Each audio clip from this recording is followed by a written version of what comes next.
हाँ पिता, ये कल की चिंता ना करने वाले होए। ये आज का दुख आज का काफ़ी है प्रभु जी, कल की चिंता तू हमारे लिए करता है। हम इस बात के लिए धन्यवाद देते हैं। आप सभी को जय मसीह की। आप सभी के लिए मैं लेकर आ गया हूँ आज सुबह का वचन, और कह रहा हूँ ये वचन आपके जीवन में आशीष को लेके आने जा रहा है। ये वचन आपके जीवन को परिवर्तन करने जा रहा है। तो विश्वास के साथ शुरू से लेकर लास्ट तक देखिए, और जो वचन बताया जाता है उसको अपने हृदय में पटिया पर उतार के रखिए। उस वचन को, उस अध्याय को निकाल कर हर रोज अध्ययन कीजिए, साथ में बाइबल अध्ययन कीजिए। प्रभु आपको वचनों के द्वारा आशीष प्रदान करेगा। तो आज के मन के लिए हम देखते हैं यिर्मयाह पहले अध्याय के उसके 14 पद में लिखा है, तब यहोवा का यह वचन मेरे पास पहुंचा, गर्भ में रचने से पहले ही मैं तुझ पर चित्त लगाया, और उत्पन्न होने से पहले ही मैं तेरा अभिषेक किया हूँ।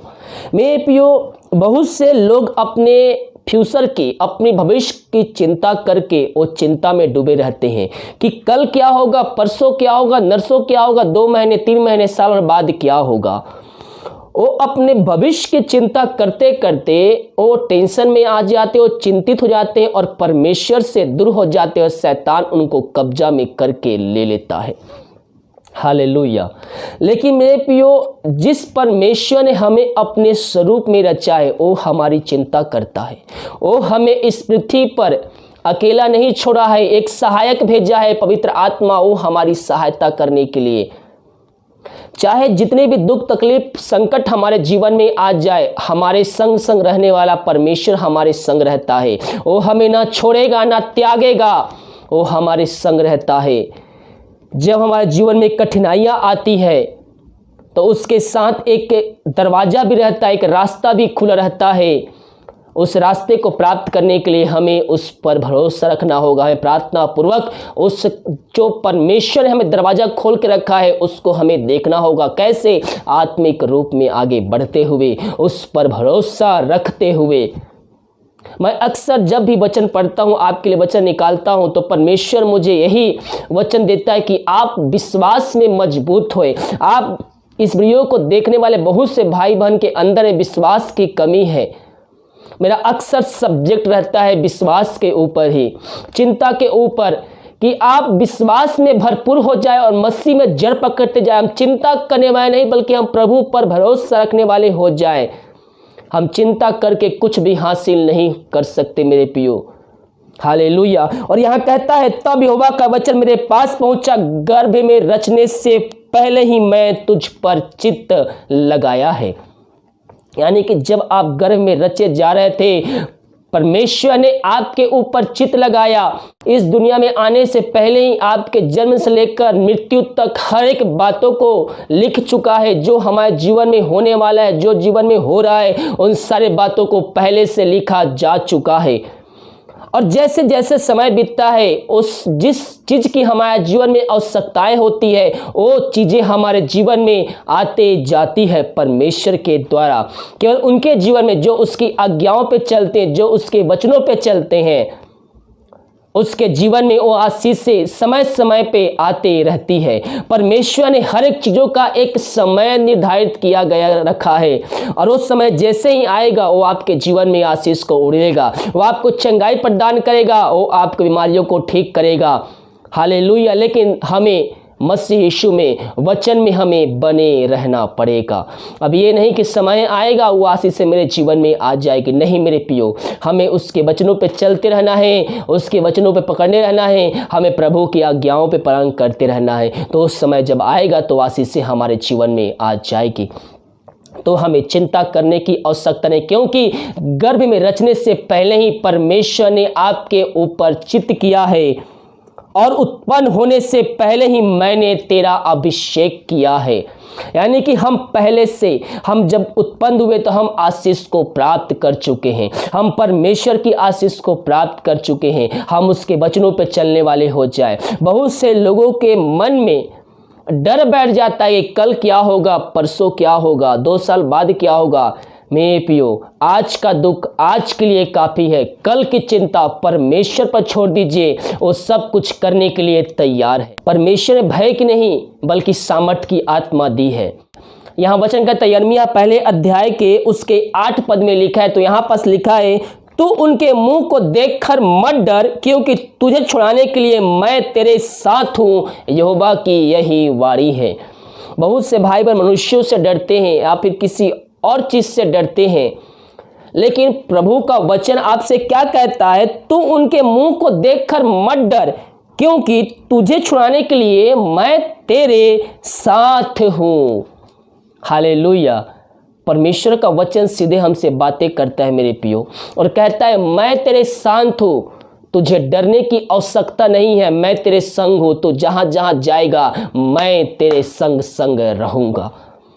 तो हम उस पर विश्वास करने वाले हो जाए, हम उस पर भरोसा रखने वाले हो जाए और कल की चिंता उस पर सौंप दीजिए। वो सब कुछ देने के लिए तैयार है, केवल हम उस पर भरोसा रखने वाले हो जाए। हालेलुया। जब हम उस पर भरोसा रखते हैं तो हमारे जो बंद रास्ते हैं खुल जाती है, जो बंद आशीषें होती है वो आशीषें हमारे जीवन में आना चालू हो जाती है। तो हम शक करने वाले नहीं, संदेह करने वाले नहीं, बल्कि हम उस पर भरोसा रखने वाले हो जाए। इस वचन को सुनने वाले ऐसे बहुत से भाई बहन होंगे जिनके मन में शक की आत्मा कार्य कर रहा है, आपके दिमाग में शैतान कार्य कर रहा है, आपको चिंता में लेने की कोशिश कर रहा है। आप किस प्रकार से चिंता में डूब जाएं, आप किस प्रकार परमेश्वर के वचनों पर शक करें। लेकिन जब ऐसा आपके मन में आता है, यीशु मसीह के नाम में उसको झड़काइए, भगाइए और उसको अपने मन से निकालिए, अपने दिमाग से निकालिए और परमेश्वर का वचन अध्ययन कीजिए, गाना सुनिए। परमेश्वर आपको उस सारी चिंताओं से दूर करेगा, उन सारे बातों से दूर रखेगा और आपको वचनों में बने रहने में पवित्र आत्मा सहायता प्रदान करेगा। हालेलुया। इन वचनों के द्वारा प्रभु हम सबको आशीष प्रदान करें। इस वचन के सभा को उसमें शेयर कीजिए ताकि और भी लोग मसीह यीशु को जान सके। आइए हम एक छोटी सी प्रार्थना की ओर जाते हैं। पिता परमेश्वर, इन सारे भाई बहनों को हम तेरे हाथों में सौंपते हैं। जितने भाई बहन वचन को सुने हैं पिता, ये वचनों पर चलने वाले हो जाए पिता, ये वचन के हृदय पट्टियां उतरने पाए पिता परमेश्वर, ताकि इनका जीवन का घराना आशीषों से भरपूर हो जाए। ये चिंता करने वाले नहीं बल्कि तुझ पर भरोसा रखने वाले हो जाए प्रभु जी। हाँ पिता, ये कल की चिंता ना करने वाले होए। ये आज का दुख आज का काफ़ी है प्रभु जी, कल की चिंता तू हमारे लिए करता है। हम इस बात के लिए धन्यवाद देते हैं। हम इन सारे भाई बहनों को हम तेरे हाथों में सौंपते हैं। ये जो वचन सुने हैं पिता, इनके हृदय में उतरने पाए पिता परमेश्वर, इन वचनों के द्वारा इनका जीवन परिवर्तन होने पाए खुदावन। हाँ पिता, गर्भ रचने से पहले ही तो हम हमारे ऊपर चित्त किया है, उत्पन्न होने से पहले तो हमें अभिषेक दिया है, हमें सामर्थ दिया है, हमें आशीष दिया है। हम इस बात के लिए धन्यवाद देते हैं। मेरे प्रियो, पृथ्वी पर रहते समय जो भी आपके जीवन यापन करने के लिए चीज़ें हैं, परमेश्वर आपको समय समय पर वो देगा, लेकिन उसके पीछे आपको चलना होगा। उसकी आज्ञाओं को पालन करते हुए ईमानदारी के साथ आपको काम करना होगा, आपको जॉब करना होगा ईमानदारी के साथ। हर एक वचन हमें पालन करना होगा। उन 10 आज्ञाओं को सुनिए, पढ़िए और उसके द्वारा आशीष को प्राप्त कीजिए।